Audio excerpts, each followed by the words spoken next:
And so, yes, the Fort Worth Fire Department had their hands full this afternoon and evening in a 3.5 hour time period. They had more than 420 calls. More than 40 of those were high water rescues. Another 20 or so were down power lines.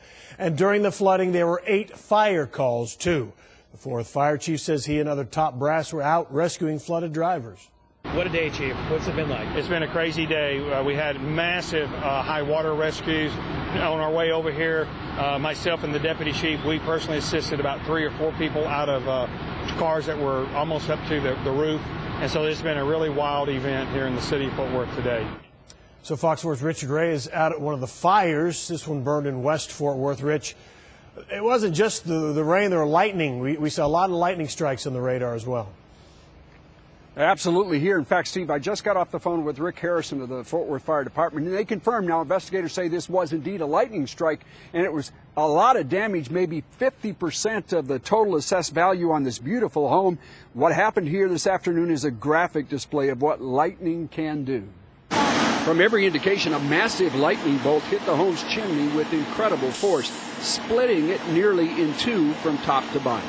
The chimney has partially collapsed. We've had to pull our firefighters out because of the safety. And right now what we're trying to do is put our efforts in getting access back into the structure to extinguish the fire and not put our firefighters in harm's way. I've never heard anything that loud. Sally Dice lives across the street. She heard lightning hit the chimney about 4 this afternoon.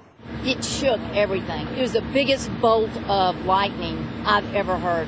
The nearly 4,000 square foot home is just west of downtown Fort Worth in a neighborhood where many of the originals have been torn down and replaced with bigger and more expensive houses. And I saw the house pretty much fully engulfed around that chimney. Graham Cowan lives 2 houses down. He took pictures of the flames shooting skyward and watched as firefighters were forced back by the nearly toppled chimney. They tried to go inside, but just with the position of the chimney, they backed out and waited for their ladder truck.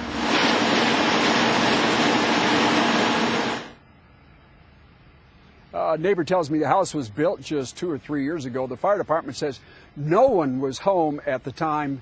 No one was hurt. Steve? All right. That's the good part of it. Richard Ray, thanks.